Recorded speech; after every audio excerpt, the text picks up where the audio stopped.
سلام.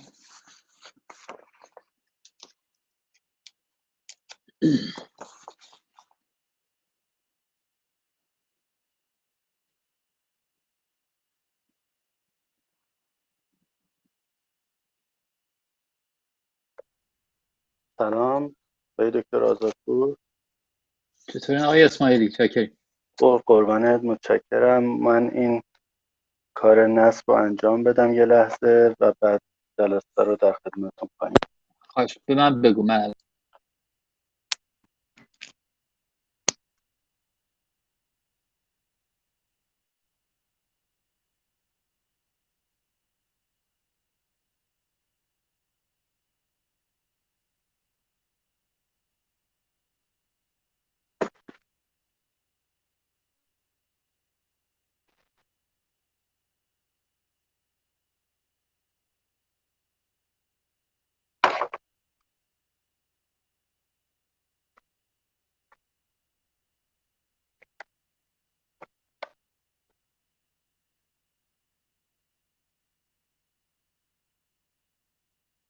تصویر بنده رو دارید آقای دکتر؟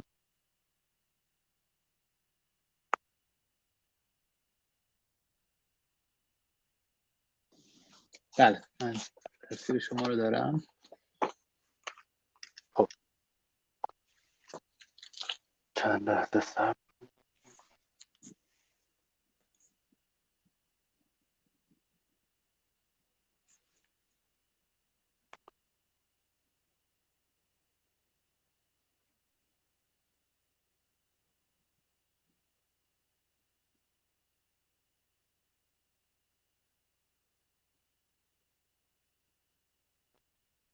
عرض سلام دارم خدمت شما و حاضران در این جلسه. ابتدا من معرفی موجزی از آقای دکتر به زبان فارسی خواهم داشت و بعد از اون به زبان انگلیسیشون رو معرفی خواهم کرد برای مخاطبانی که از دیگر مراکز تحقیقاتی در کشورهای دیگه به ما ملحق خواهند شد. مایه افتخار هستش که آقای دکتر آزادپور رو ما از سال 2002 میلادی هستش که توفیق آشنایی دست داد و ایشون هم محبت فرمودن و هر بار که در ایران تشریف داشتن با اون دقت نظر علمی که دارن مباحث ارزشمندی رو هم به صورت کارگاه برای پژوهشگران ما مطرح کردن، هم نشست‌های تخصصی در خدمتشون بودیم و همینطور درس برای دانشجویان دکتری ما رو یک دوره پذیرفتن و در اون دوره هم ما در خدمت ایشون بودیم. خب اون تحصیلات آکادمیک خودشون رو در دانشگاه‌های معتبر در امریکا سپری کردن و همکنون استاد در دانشگاه ایالتی سان فرانسیسکو هستن و همینطور مدیر گروه فلسفه در اونجا. مقالات متعددی رو ایشون نوشتن و منتشر کردن. زمینه بحثشون بحث‌های معرفت شناسی به طور خاص هستش و همینطور پژوهش‌های فلسفه تحلیلی در فلسفه معاصر. کتابی که ایشون اخیراً به چاپ سپردن عنوانش فلسفه تحلیلی و ابن سینا هستش که این کتاب 2020 منتشر شده و به زبان انگلیسی هست در انتشارات راتلر.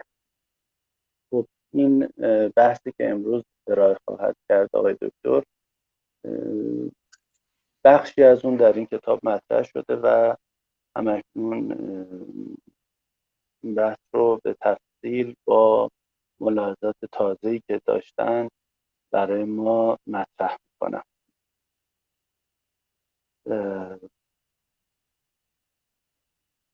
Now I would like to shift to English and to make brief introducing of Professor Mohammad Azadpour.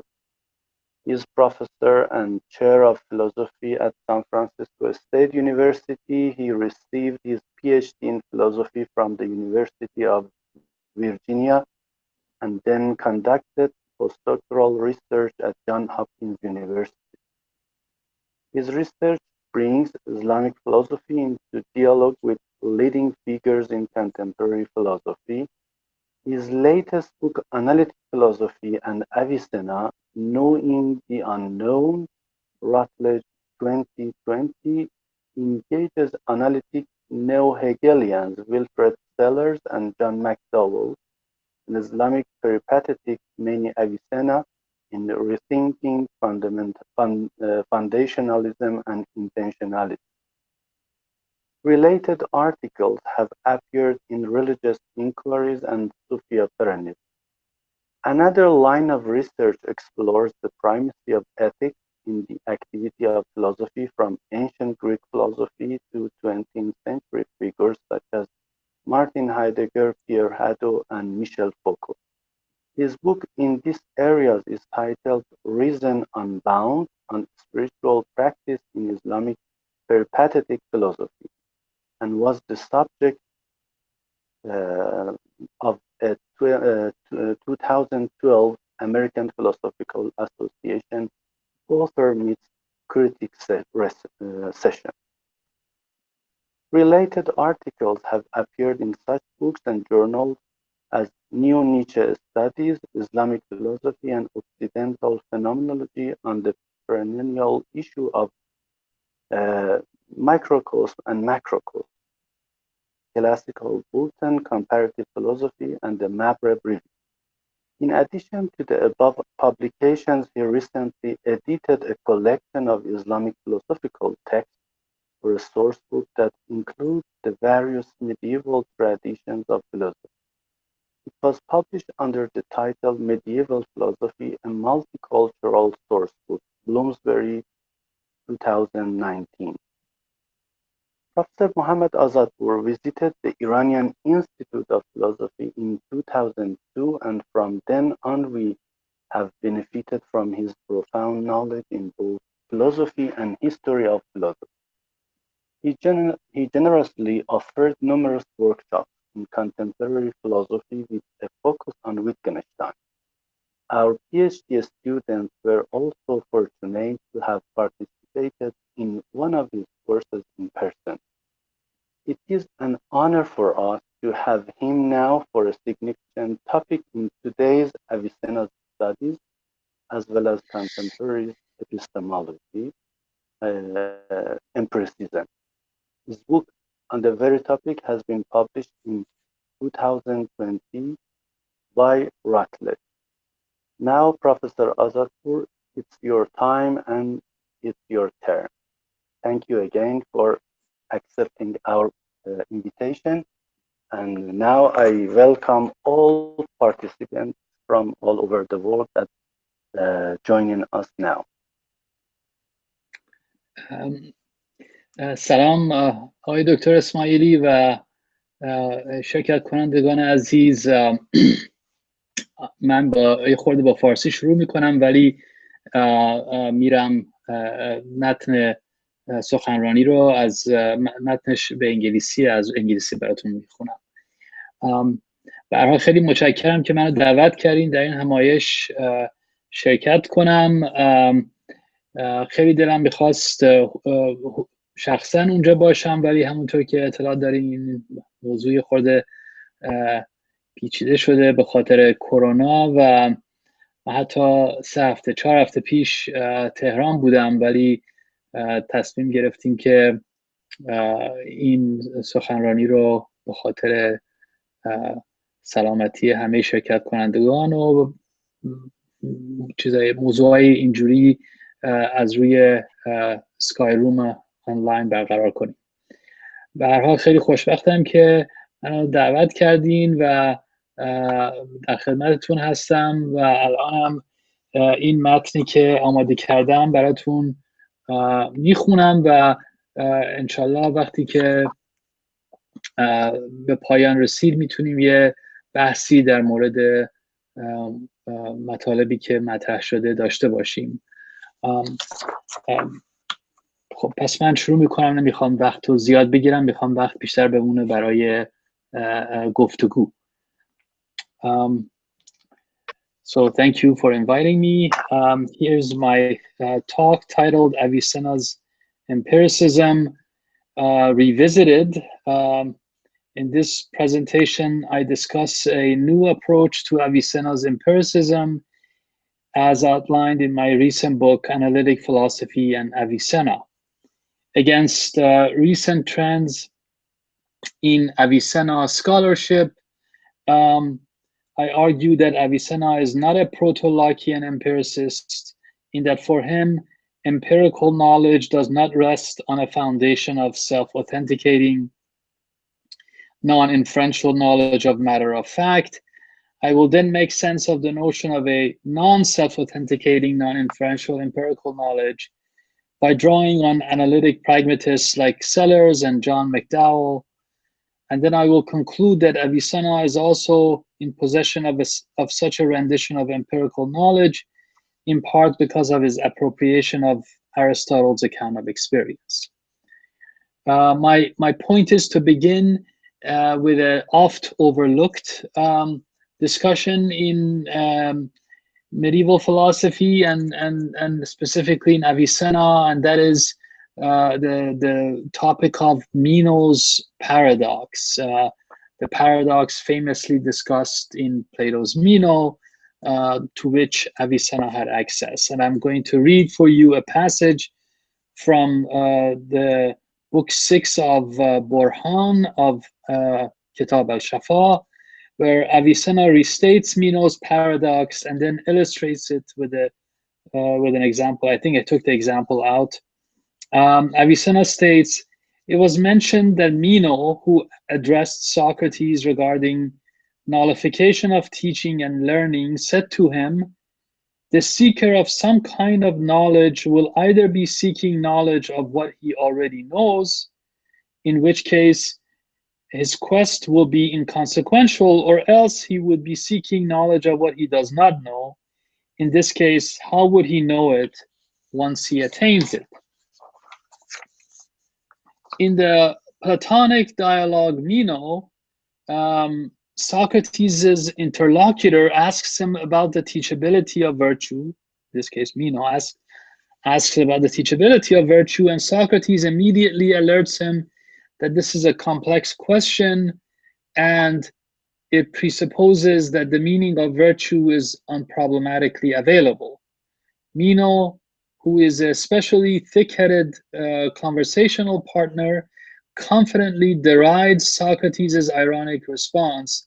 Socrates, in turn, refutes several of Meno's attempts to define virtue. Meno, frustrated in his confrontation with Socrates, bursts into a rhetorical tirade accusing him of intentionally perplexing him and undermining his confidence in the knowledge he already has of virtue.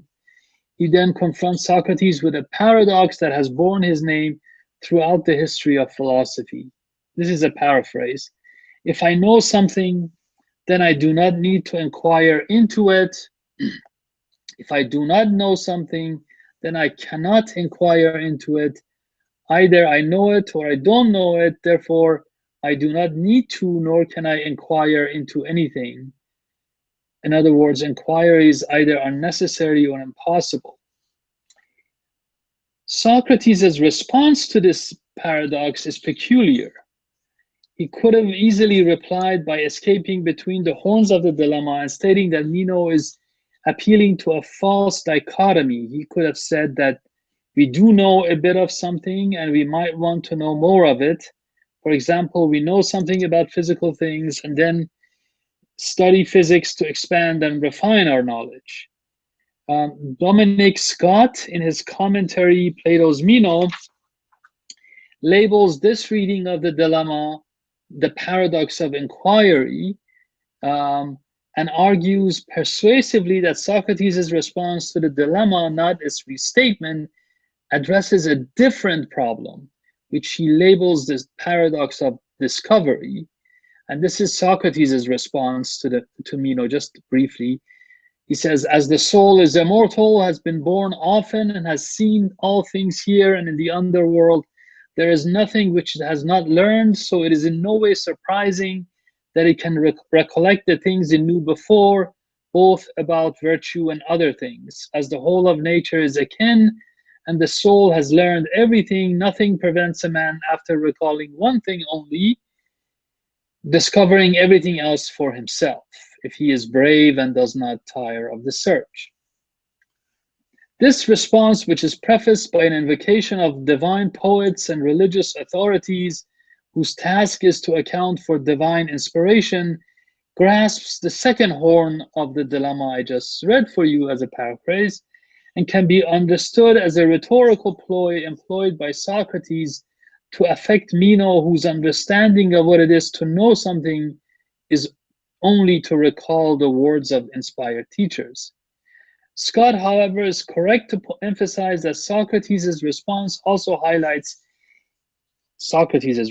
highlights a different philosophical problem, the paradox of discovery, based on the second horn of the dilemma. Paradox is closer to the way Meno formulates the problem originally. He says, how are you to search for virtue if you do not know what it is? Socrates replies that learning is recollecting our foreknowledge. More precisely, to have knowledge of the unknown presupposes a prior knowledge of it. Otherwise, we are grounding knowledge in something that is not knowledge. Socrates' response contains an early formulation of Wilfrid Sellers' famous rejection of the myth of the given. That's the centerpiece of my book. I'll just briefly discuss it here. The epistemological given, according to Sellers, aims to raise the edifice of knowledge on self-authenticating claims to knowledge, which are miraculously endowed with a rational standing and ground our other claims to knowledge. Sellers rejects the myth of the given, accusing its perpetrators of committing the naturalistic fallacy, reducing epistemic facts about knowers to non-epistemic facts. Instead, he argues that, quote, in characterizing an episode or state as that of knowing, we are not giving an empirical description of that episode or state, we are placing it in the logical space of reasons, of justifying and being able to justify what one says. Empirical descriptions, how we got to that bit of knowledge, to say our experiences, empirical descriptions express non-epistemic facts, and therefore any characterization of knowing must reject non-epistemic groundings and respect its place in the autonomous logical space of reasons. In the light of the Salarzian view, Socrates' response to Meno's paradox is a rejection of the epistemological given, in that it spurns the possibility of accounting for knowledge based on considerations that are not cases of knowing, such as describing our contingent empirical transactions with particulars. Plato's Socrates responds that we must already have prior knowledge, and if we do not have knowledge now, it is because we have forgotten our foreknowledge, our prior knowledge. Now I want to go to Aristotle's response to this, which I think is very influential on the way Avicenna picks it up. In the beginning of posterior analytics, Aristotle declares that all intellectual teaching and learning come about from already existing knowledge. And the word he uses is gnosis. To me, this echoes the Salarzian thesis that knowings are episodes or states in the space of reasons, in the way I suggested in regard to Plato's response. Aristotle calls the foreknowledge gnosis, and that is, of course, not the Platonic episteme. Sometimes the verb is used interchangeably with epistastai, but it ranges considerably more widely, writes Gail Fine. Indeed, Aristotle uses it in cases that he does not count as knowledge. For example, he says that a stasis, even of the sort, that is sense perception, even of the sort had by animals, is gnosis. But he emphasizes that this gnosis does not amount to episteme. My thesis is that Aristotle's reply to Meno's paradox involves a pre-existent gnosis, which is in fact human astasis, that is sense perception. Avicenna, as we will see, specifies further that this knowledge is not propositional, so it is not episteme in that sense. But as an instance of knowledge, nevertheless, it is mind involving, that is conceptual. It is my contention that Aristotle's handling of the paradox of discovery takes place in Book 2, Section 19, it's the appendix to posterior analytics. Aristotle begins 219 with a question concerning the demonstrative archae. How do we know them? First principles. He rejects the possibility that we get to know that of which we previously are ignorant. He asks, if we get them without having them earlier, how might we become familiar with them and learn them from no pre-existing knowledge? This echoes Plato's rejection of the myth of epistemic foundations that acquire their authority non-epistemically. Aristotle also considers the Platonic possibility that foundational states of knowledge are innate. We possess them from birth, but, quote, they escape notice, end quote. He then rejects this possibility as well. If we have them, he says, it is absurd, for it results that we have pieces of knowledge more precise than demonstration, and yet this escapes notice. In other words, in this possibility, the first principles, archae, as innate epistemic states, must be self-evident and more perfect than demonstrated knowledge, because their status as knowledge is not conferred on them demonstrably based on other premises, but they're self-evident. How could we have these states, Aristotle asks, and not notice them? And I suggest that this is an attack on Plato's recollection thesis. Aristotle, as we have already seen, allows for pre-existent knowledge, but modifies the Platonic account so that that knowledge is not more accurate than knowledge as a developed state. He writes, we must possess a capacity of some sort, but not such as to be higher in accuracy than those developed states. In other words, there must be a capacity for knowledge, which as capacity is lower in accuracy than actualized knowledge states. For Aristotle, the states lower in accuracy than developed knowledge are cases of sense perception. But to defend against a Platonic rejection of sense perceptions as knowledge, because they could be descriptive, as it were, not or non-epistemic, he says that these states already involve the mind, the nous.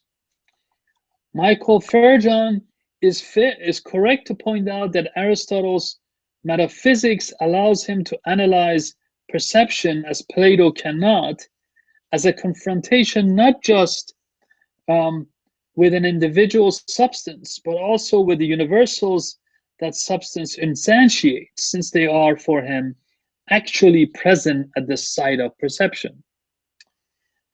The universals are present at the site of perception because the intellect is drawn upon by the physical interaction.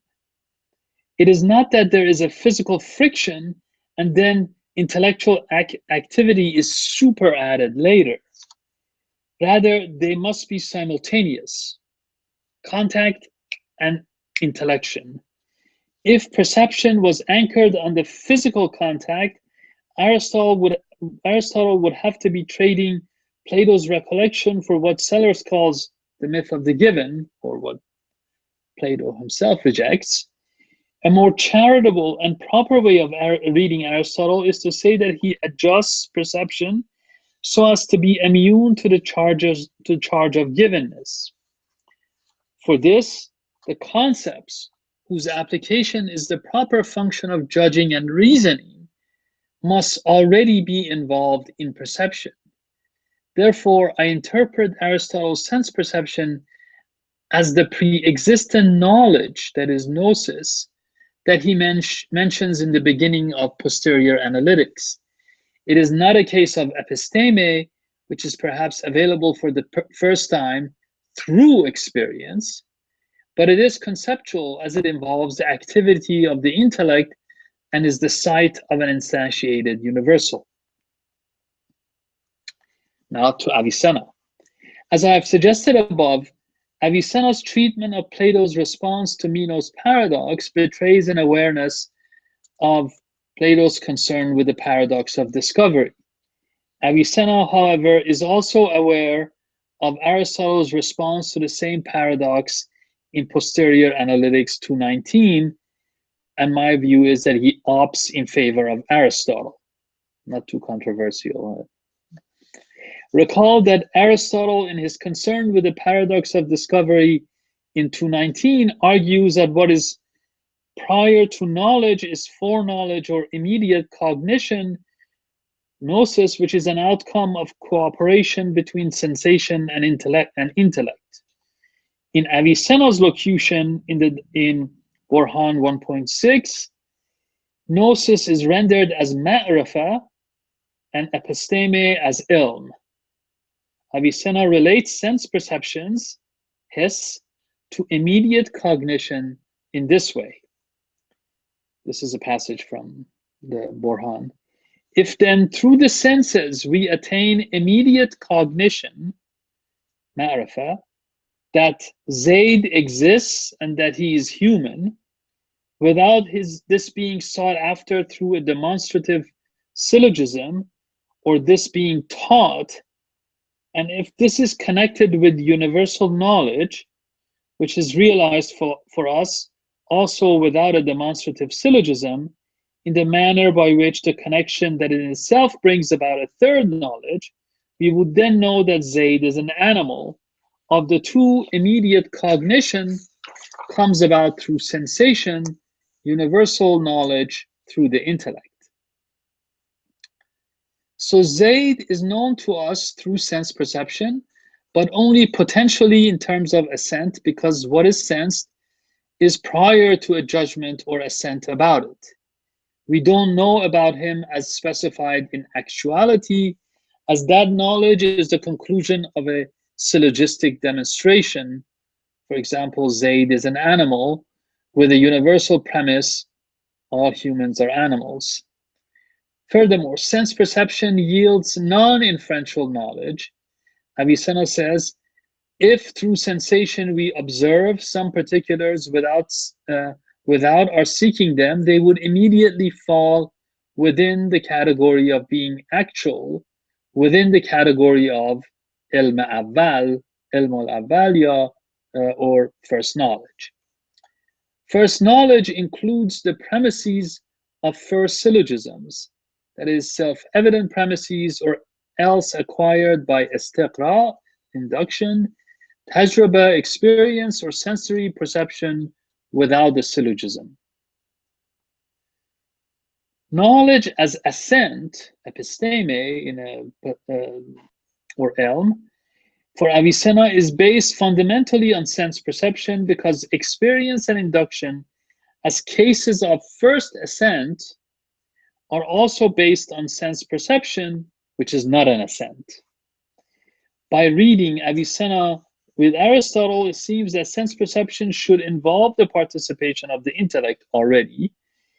I also submit that Avicenna further develops the Aristotelian account, makes it more precise by attributing a pre-propositional structure to sensory intelligibility.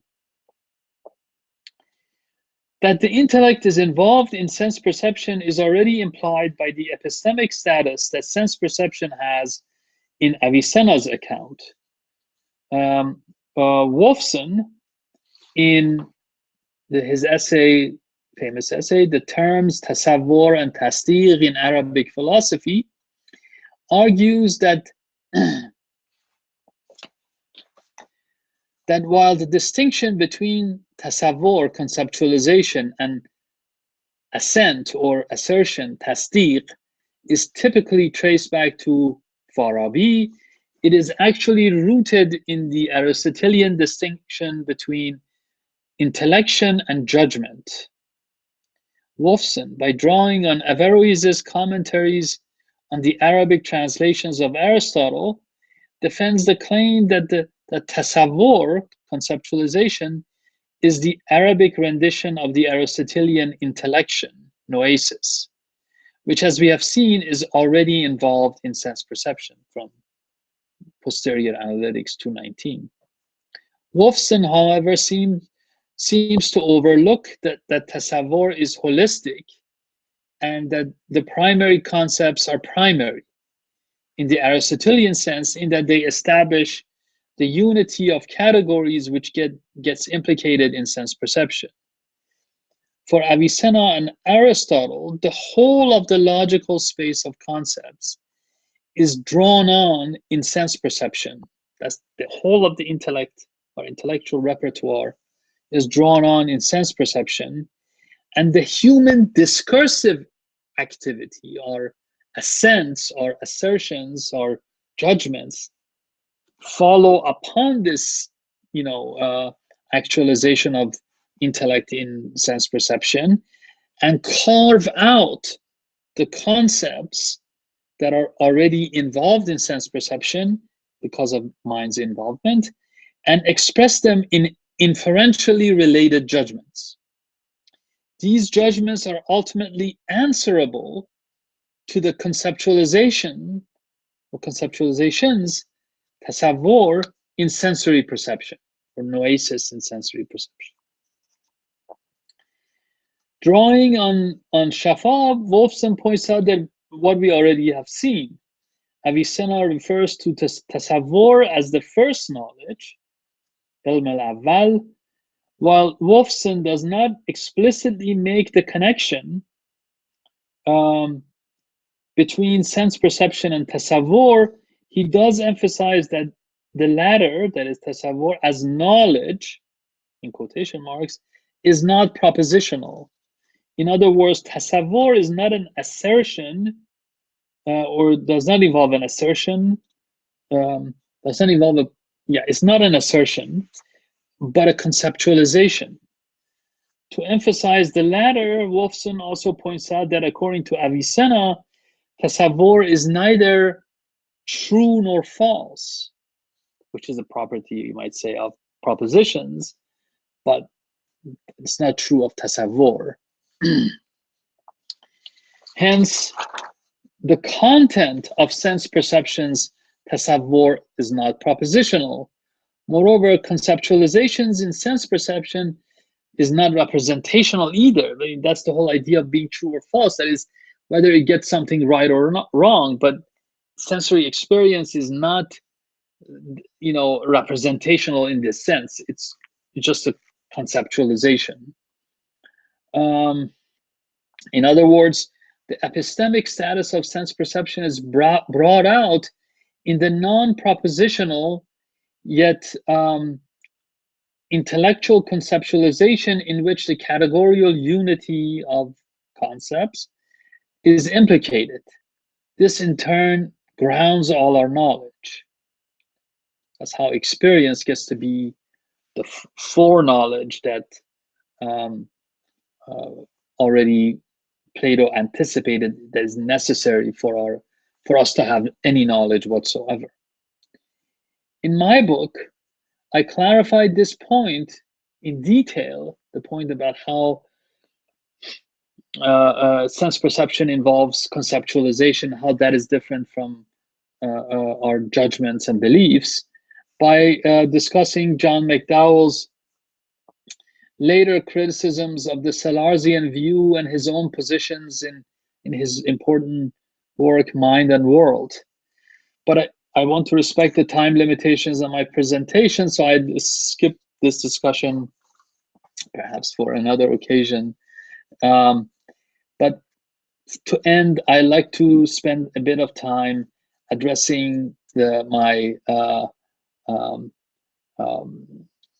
counter to my view, the view that is presented by Dimitri Gutas in many places, in which he also wants to ascribe a robust empiricism to Avicenna.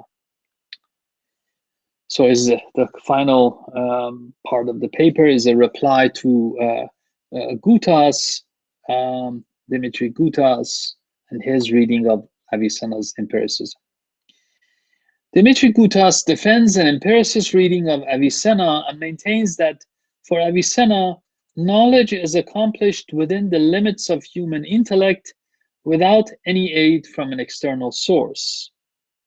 On this reading, Gutas emphasizes what the emanatists, Gutas's opposition, as it were, counterparts, call preparatory processes for the mind's reception of the intelligible forms from the active intellect. So emanatists are intellectualists, and they deny that sense experience has any epistemic significance. It's just a preparatory process that prepares us for receiving the intelligible forms from the active intellect and having knowledge. Sense perception itself does not have an epistemic status. For Gutas, these perceptual processes are not preparatory in the emanatist sense, since sensory processes are not preparatory, but in the abstractive sense and result in knowledge.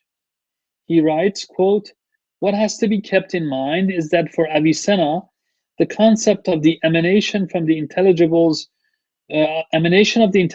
from the active intellect has its place in his cosmology, and it serves to solve essentially an ontological problem, not an epistemological one, which is the location of the intelligibles." Gutas thinks that Avicenna's references to the involvement of active intellect in the process of knowing serve to allow for an ontological solution to the problem of intellectual memory. For if the forms were stored in the human intellect, then the human mind would constantly think them, and that is impossible.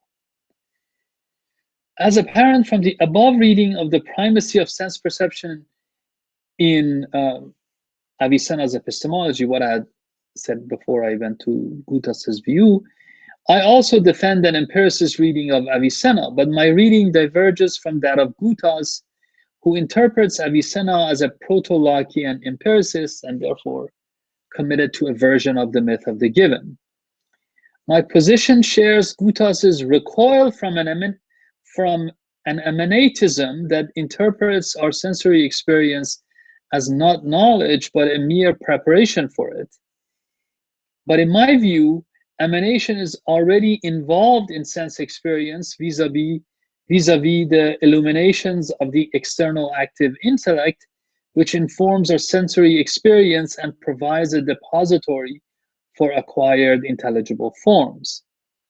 My point that intellectual emanation is involved in sensory experience is not just exegetical, rather a rigorous account of such involvement I propose is also philosophically attractive. To that end, I urge that we learn from Sellers and his successors and allow for a non-mythological, non-inferential knowledge of matter of fact. Sellers regards sensory experience as the seamless product of the cooperation of sense and reason. His arguments and contributions of his successors to them constitute a cutting-edge discourse in contemporary philosophy, and I draw on them to inform a more sophisticated interpretation of Avicenna's epistemology and specifically his empiricism. Okay, thank you very much. It was a bit long-winded, but I'm happy to answer any questions you might have. Wonderful, Professor Azadpour, for your very clear and very formative and fruitful lecture that you gave us today. And I give a brief version, synopsis of your lecture for our audience first, and then we are going to receive the questions for you. بسیار سپاسگزارم آقای پروفسور آزادپور برای سخنرانی روشن و درخشان و پرثمر شما. بحثی که آقای دکتر آزادپور ارائه کردن خب هم در کتابشون مطرح شده و هم در مقاله های متعددی که ایشون در این باره نوشتن و کوشش کردن یک مسئله‌ای که در آثار افلاطون مطرح شده در رساله منون که اساساً نقطه آغاز آگاهی چه زمانی هست، یعنی ما اساساً چگونه چیزی رو برای نخستین بار درک میکنیم، یاد میگیریم. خب نکات فراوانی در همون رساله مطرح شده. آقای دکتر آزادپور هم اشاره کردند به این مواجهه سقراطی افلاطونی با مسئله معرفت و اینکه ارسطو در کتاب برهان یا تحلیلات ثانی خودش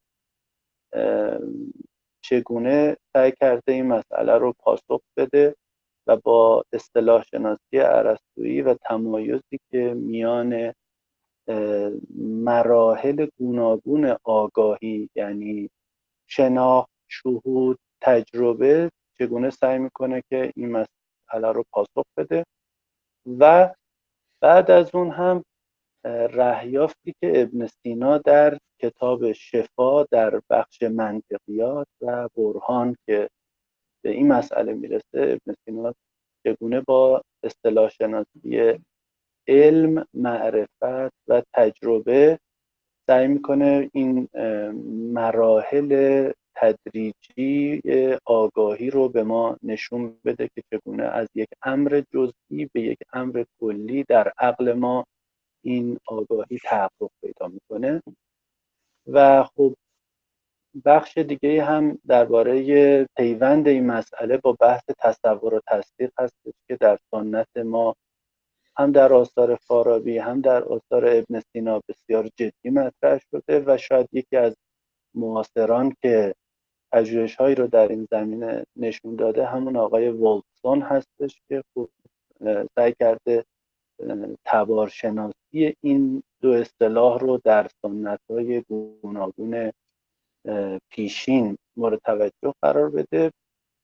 و خب میدونیم که بحث تصور و تصدیق یه بحث کلیدی هستش که از روزگار کهن در فلسفه یونان به خصوص حالا در رواقیون و بعد هم با ترجمه آثار یونانی به زبان عربی استمرار پیدا کرده و مناقشات فراوانی رو به همراه داشته تا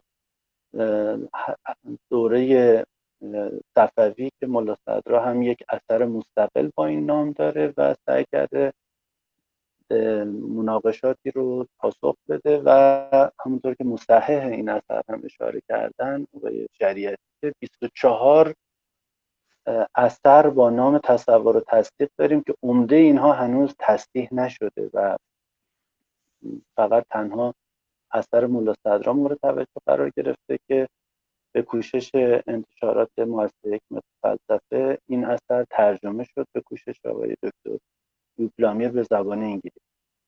اما نکته مهم دیگه که آقای دکتر آزادپور در صحبتشون اشاره کردن رهیافتی هستش که فیلسوفان معاصر مثل جان مکداول و ویلفرد سلرز در باب آگاهی مطرح کردن. این دو اندیشمند با اینکه در قلمرو فلسفه تحلیلی هستند ملاحظات جالب توجهی رو نسبت به فکر ارسطویی ابراز کردن و در آثار خودشون این مناقشات رو مطرح کردن. خب آقای دکتر آزادپور این رهیافت رو جدی گرفته و سعی کرده با دید جان مکداولی و ویلفرد سلرزی خوانشی امروزی از اندیشه‌های ابن سینا رو به گونه‌ای مطرح کنه که فیلسوفان تحلیلی معاصر هم بخوان ابن سینا رو بازخوانی کنن و بهش التفات.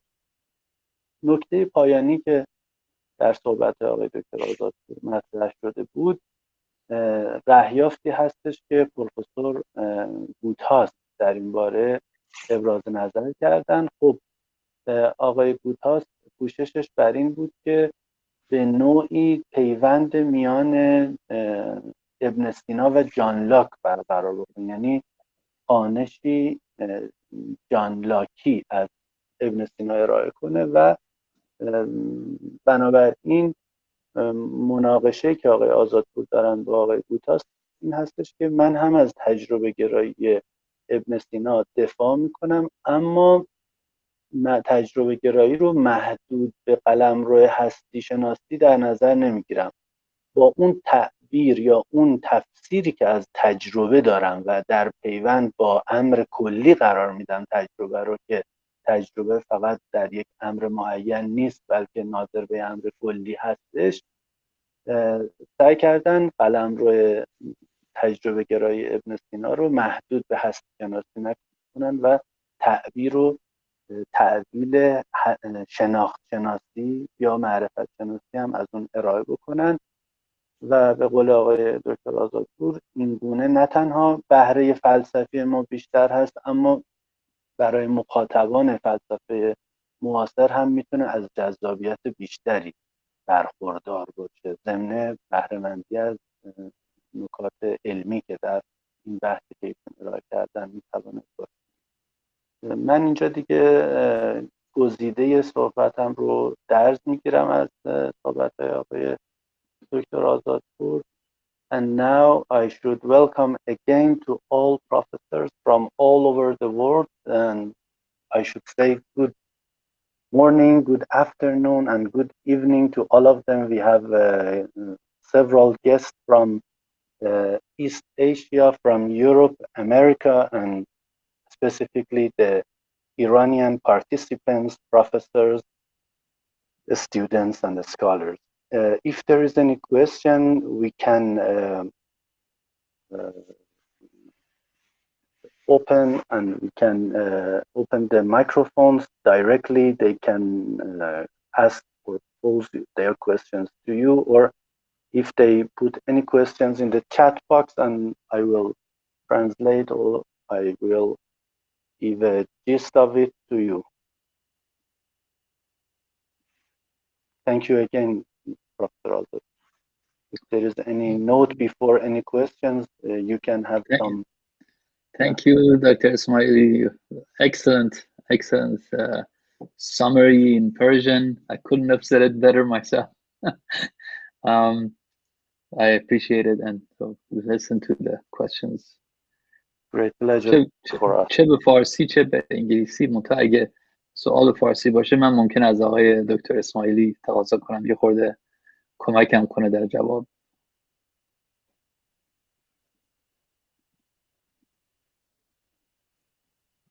خب حالا تا قبل از این که دوستان بخوان سوالشون رو مطرح بکنن، نکته که اینجا به ذهن من میرسه این هستش که اگر شما قرار باشه که این بحث رو، یعنی بحث تجربه گرایی در ابن سینا رو در قلمروی وسیع‌تر و گسترده‌تر مطرح کنید، چون شما با استفاده از کتاب شفا و بحث برهان رو مطرح کردید و مطمئناً به آثار دیگه ابن سینا هم در آینده التفات خواهید کرد. یعنی خب مباحثی که در کتاب تعلیقات هستش، در المباحثات هستش. اگر نکته خاصی در این خصوص هستش برای پژوهش‌های آینده‌ای که در نظر دارید این بحث معرفت شناسی در ابن سینا رو که امیدواریم در آینده کتابی به طور مستقل در این باره هم از شما داشته باشیم، خوشحال میشیم که اگر نکته‌ای هستش بفرمایید. من اینجا رو خیلی کوتاه به انگلیسی هم اشاره میکنم I asked Professor Azatpour if he has some comprehensive explanation for us about his future studies about the very topic. I mean, not only Avicenna's empiricism, but Avicenna's epistemology, not confined only to the Kitab al-Shafa or the Book of Cure, but also in other philosophical books. Avicenna rendered our attention to the episteme or Shanakh or Ma'rif. It would be great if you have some notes about it before any question. Thank you. That's a very good question. I haven't started examining other works of Avicenna in this regard and the kind of broader epistemological questions. My aim in this sort of narrowly defined work was to just really put an emphasis on a kind of on a focus on empiricism that you already see, say, in Aristotle, and it's present in Aristotelian tradition subsequent to Aristotle. And my view was that Avicenna has that element in his work, and I thought that a to see that element clearly, it's best not to be mired in kind of like a chronological historical accounts, like the way, for example, Gutas's view is. So Avicenna comes before Locke, and if there is an empiricism, it must somehow prefigure the British empiricist tradition, or at least have some kind of anticipation of it. That would be progressively reading Avicenna. My view is that based on the kind of criticisms of the epistemologies in the British empiricist tradition that are conducted by people in contemporary analytic philosophy, the analytic pragmatists, if you will, like Sellers and others, that insight can be helpful to clear away that kind of dominant historical motif or trope, the Lockean one, about empiricism, and sort of enable us to see other forms of empiricism, specifically the one that I tried to kind of lay out in the presentation today. So I'm not, I'm totally interested, and I look forward to our discussions to get clear about the broader epistemological concerns in Avicenna. But my aim in this book was just to bring that empiricism into view and then go to Avicenna's metaphysics in the same work, Kitab al-Shafa, and try to articulate how it is that the mind can be at work in sensory experience, and work out that problematic, which is something I haven't discussed in this presentation. But that's what I did. I am not sure.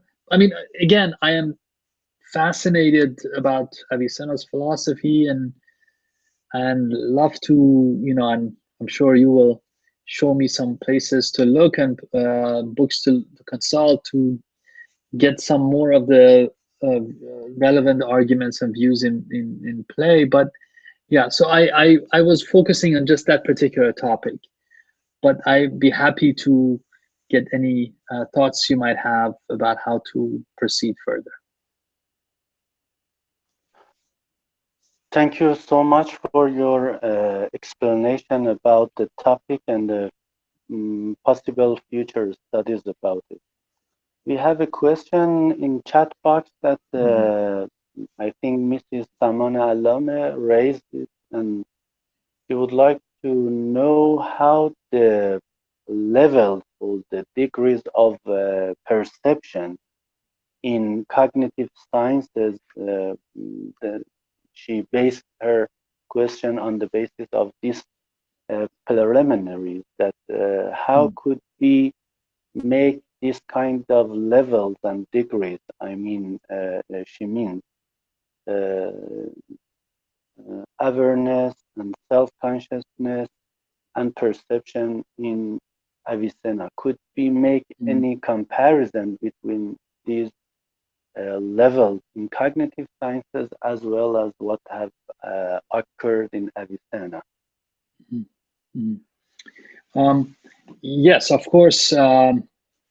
That's a big project, and I believe there are scholars who are working on precisely that connection in regard to self-awareness, self-consciousness in Avicenna. Um, I'm drawing a blank on the gentleman's name, um, but yes. So there are there's work being done, and it is in. Go ahead. Do you mean Yari Kaukova? Yeah, Kakwa. Yes. Yeah, Uh, from Finland. Yeah. right. Yes. He has several treatises uh, on that topic, and I recommend them very strongly. In a later chapter, and then the one that I sort of introduced to you in this, I do discuss the importance of self-consciousness, self-awareness in Avicenna, um, and discuss his rejection of a kind of a Porphyrian view, and the sort of way that you could say a kind of self-awareness is at work in sense perception, in our sensory experience, because the intellect is involved, but then it is not it's a kind that kind of progresses through this sort of like formal self-identity, but one that the person, through his epistemic inquiries, through his attempts to know, achieves a kind of uh, um, sort of content for this formal self-identity, and in some sense, you might say, achieves a kind of unity with the active intellect, or can achieve a unity with the active intellect, and sort of achieve sort of a self-consciousness. Uh, but but in any event, I go out of my way to clarify Avicenna's objections against Porphyry, who argued that um, somehow that our intellect is, or the intellect that is involved in sensory experience is our intellect, and they're identical. It says we are identical with active intellect in some way, and this is an issue that Avicenna disputes. But anyway, it's a complicated um, project, as the questioner acknowledges themselves. But I do engage it in chapter 5 of my book, for future reference, if you're interested. Thank you so much for your response to the question. And now I am, yes, Mr. Shadi, I think, if I'm right, because I know Mr. Shadi, if he is the same person. He is asking about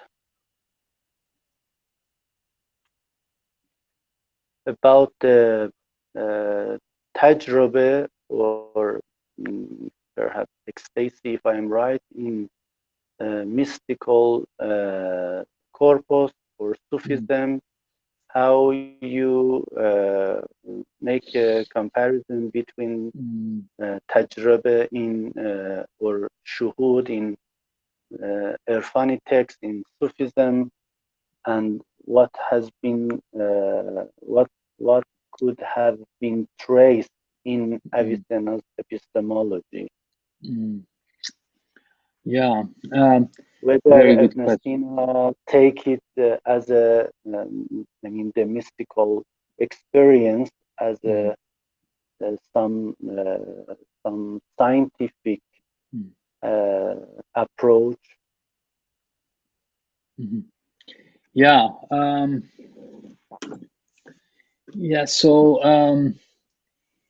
I have thought about that question somewhat because in my earlier work on Avicenna, I was interested in his sort of uh, Irfani thought, Gnostic thought in relation to his ethics, or at least some passages in which he has in his work on ethical experience, and I tried to kind of like align it with his also his treatises on mystical experience, Gnostic experiences, Irfani.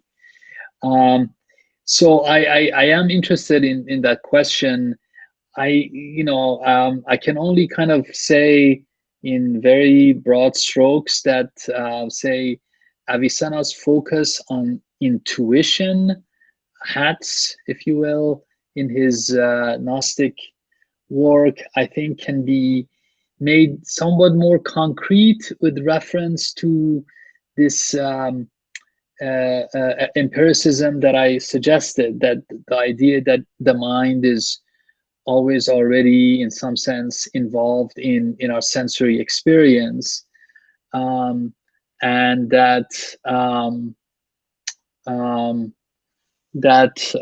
we kind of the experience is already kind of contains the most profound concepts that we can arrive at through um, um, you know spiritual training and so on. But whatever spiritual training is, presumably involves a kind of carving out of the concepts that are already in play in experience. And so, yeah, I mean, there are. I was just trying to um, recall, but I didn't quite succeed in a full way. Ibn Tufayil's characterization of a of an Avicennan philosopher in relation to one who is purely rational, as it were. He compares the rational thinker to a blind person. Ibn Tufayl in his Hayy ibn Yaqzan, which is a work based on Avicenna's philosophy, and he's talking about Avicenna's view, his sort of Eastern or منطق مشرقیه, منطق حکمت المشرقیه, and he says the rationalist philosopher is blind, but you know, say a blind person gets to know his way around the city and figures out where things are, but then all of a sudden, imagine this person is given sight, and now they get to see clearly what they were like speculating about. So I think that there's a sense in which there's this experiential dimension in Avicenna's spirituality, which I think can be worked out and informed by his sort of empiricism in his epistemology. Thank you so much. In chat box, Mr. Fadai is raising a note that you would like to ask a question. Mr. Fadai, could you write your question, or you would like to propose it, and we can open the microphone? I am asking Dr. Mahani if it is possible. Open the microphone for Mr. Fadai, who is going Okay. to raise the question. Hello? Okay, please. Okay. Please go. Yes. Thank you very much, Professor, for your very valuable presentation. I have a question first about the empiricism, which Professor Gutas mentioned in his valuable article. As you know, I think the main project of Gutas and that article is to focus on to show that Avicenna, like John Locke, he believes in something like a tabula rasa, a kind of white paper in our mind, okay?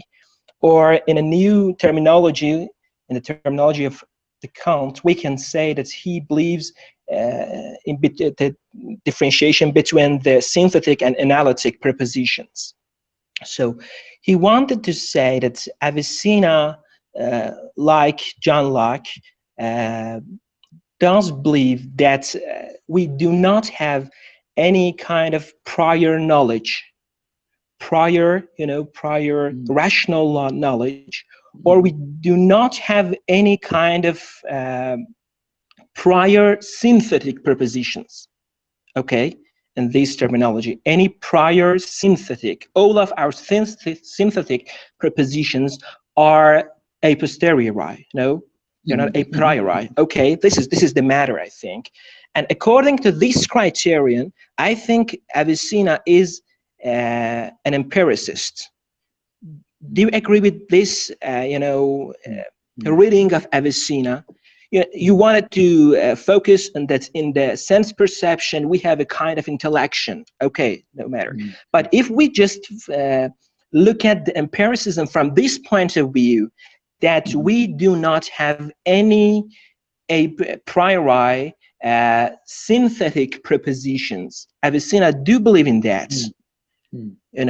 Everything we get is from sense perception. Before sense perception, and we do agree that in sense perception we have a kind of intellection. Okay, no problem.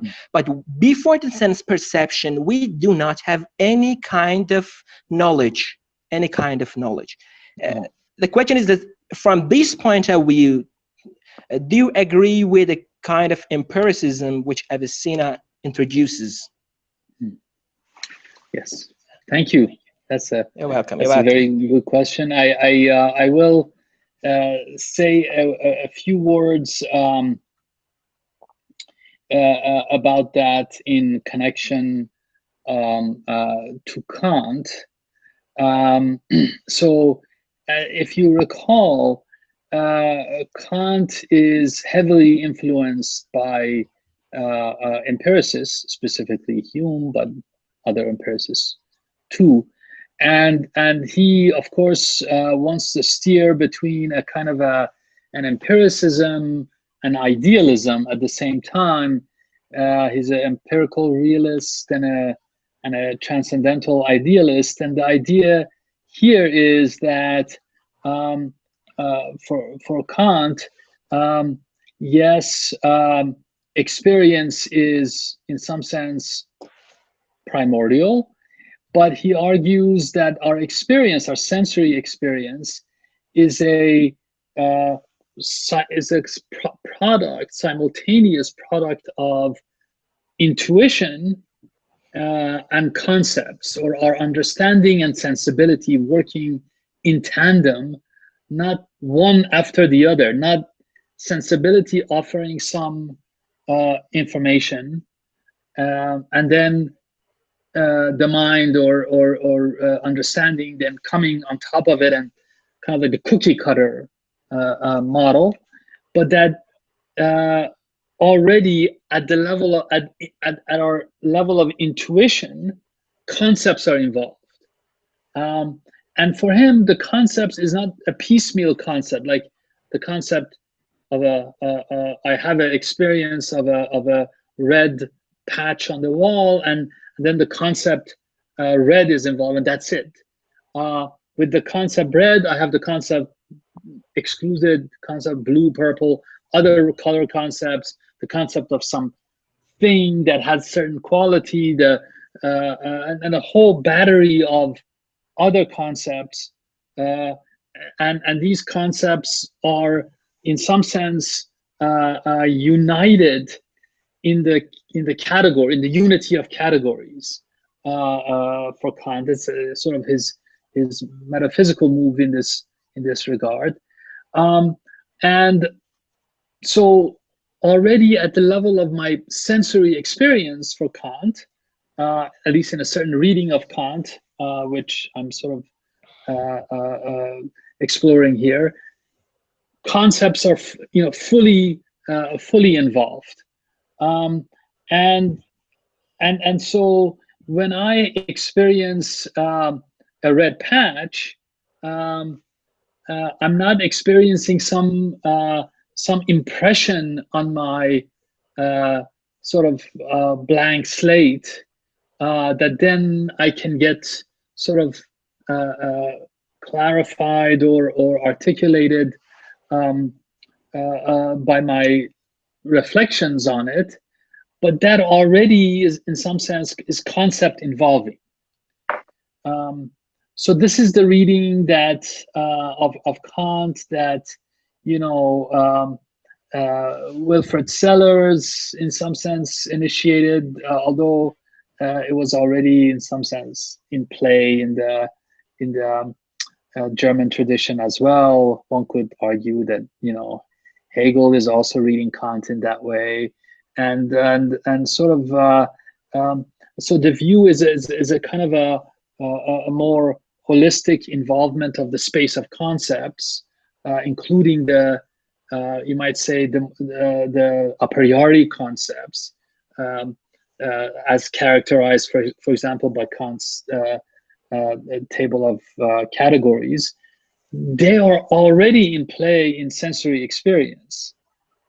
So he's, in some sense, wants to salute the empiricists, but then at the same time argue that we can have knowledge of experience and knowledge through experience, contrary to his sort of, might say, contrary to Hume, for example. Okay, thank you. Please continue. Yes, I think it's left. Okay, well, I just wanted to say that that's the kind of way I'm trying to then enter and read Avicenna, that for him, experience is not just a sort of a piecemeal introduction of a bit of information that then is self-authenticating and in some sense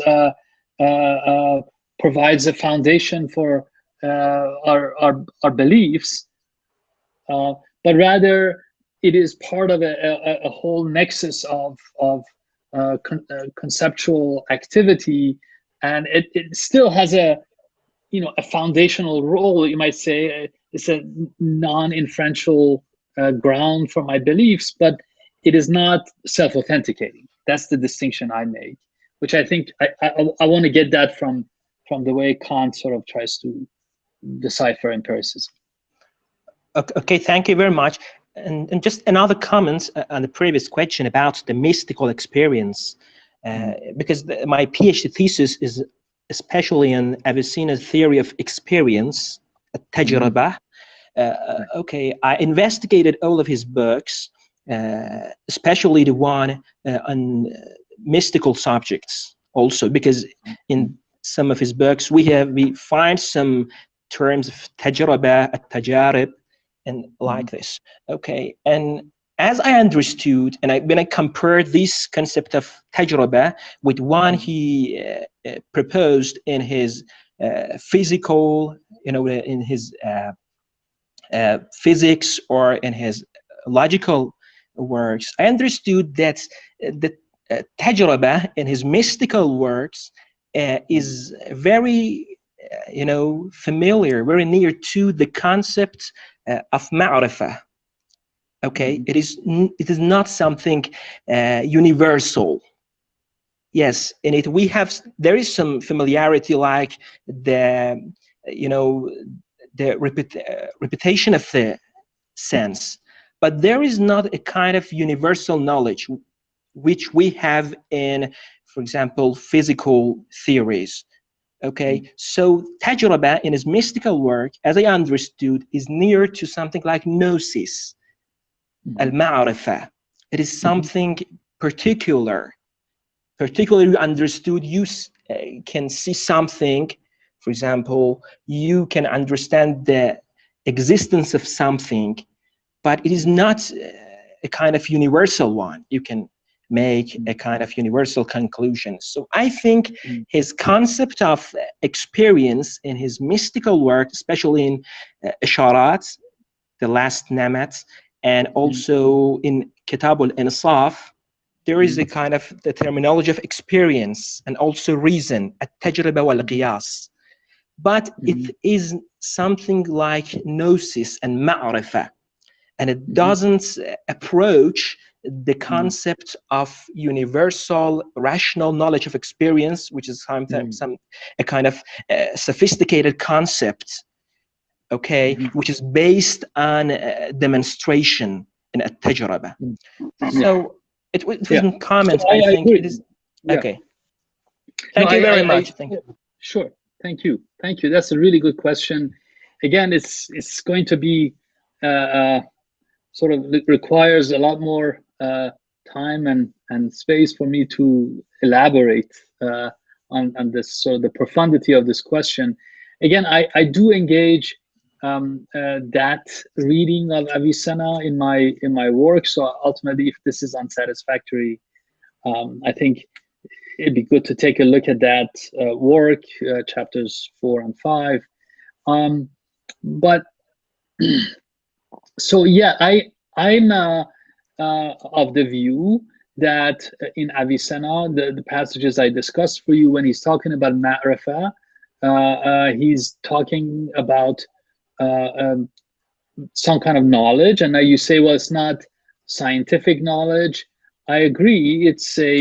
But I believe that on par with the way I try to characterize this Kantian view, that in our conceptualizations, in our sensory conceptualizations, they are pre-propositional. So whatever it is, this doesn't have assertoric quality that our scientific knowledge, as it were, has, but it does contain the concepts that we can then carve out and form into propositional beliefs and judgments, and develop inferential demonstrative context to sort of fill it out and develop it. But all of that is already in some sense expressed pre-propositionally, but still conceptually in experience, in sense experience. And that, there is a connection there. So I don't want to just dismiss his account of, say, mystical knowledge as just being a kind of familiarity, knowledge by acquaintance, and not of any kind of scientific significance. My view is that perhaps you can articulate that propositionally and develop systems of expressions for it, or a systematic expression of it. But yeah, so I do put a premium on experience as the place where universals become instantiated, but I do distinguish whatever is there as knowledge from episteme or elm proper, which has a propositional structure. Okay, thank you very much, Professor. Thank you, Mr. Fadai. Thank you so much, Dr. Azadpour, for your clarification about this question. And we have some guests from abroad, Professor Hodges, Professor Puzo, Professor Johansen, and I think Professor Nishikide from Japan. And if there have any comments or questions or remarks, it is great for us to have their views about the topic. در اینجا سپاسگزاری میکنم از استادان محترم ایرانی که در اینجا حضور دارن در جمع ما، آقای دکتر جوادی که وقت شریفشون رو اینجا دارن سپری میکنن، آقای دکتر اصغری که از امریکا تشریف دارن و همکارانمون سرکار خانم دکتر شهیدی، خانم دکتر کیانخواه، جناب آقای دکتر وفاپور که همیشه حامی هستن، آقای دکتر آرزایی و دوستان محترم و ارجمندی که در اینجا من نامشون رو میبینم که خانم خردمند و دیگر دوستان، آقای دکتر نیکسرش، جناب آقای فکر میکنم حیدر شادی باشن. در حال انشاءالله ما این بحث ها رو باز هم ادامه خواهیم داد. آقای دکتر حتما به ما این افتخار رو خواهند داد که باز هم از بحث های به صورت آنلاین استفاده کنیم، چون شرایط بگونه هستش که این سفرها با تأخیر انجام میشه حتما و امیدوار هستم که باز هم ما بتونیم در خدمتتون باشیم. اگر پرسش پایانی هستش دوستان میتونن مطرح بکنن که ما از استادان ارجمند بهره مند باشیم. این جلسه که داشتیم در واقع به عنوان سلسله جلسات مقدماتی هستش که مربوط هست به همایش بین‌المللی ابن سینا و as I have mentioned before, this session is a preliminary of the conference, international conference on philosophical anthropology in Avicenna's philosophy or wisdom. And the conference will be organized in December next, and we will have numerous speakers from Iran and abroad, and it is a great pleasure for us to have you in the online conference. If there is not any question, I would like to ask Professor Azadpour for his concluding notes or say anything at the end of the session.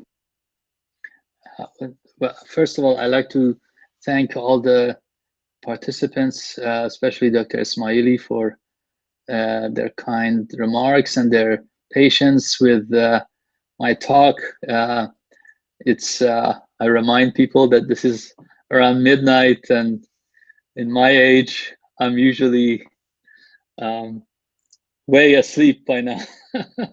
But I appreciated this conversation, and I enjoyed being in your presence, and I hope that if you have a follow-up question, to feel free to contact me. I'll try to enter my email address below in the chat box, and of course I'd be happy to hear any comments or remarks or suggestions you might have. This is a virtue of these presentations, that you get to meet and benefit from your colleagues. And given the past year, when the book came out in the middle of the pandemic, these opportunities were not too frequent. So I really appreciate any comments or remarks or conversations you'd like to conduct about this. Thank you.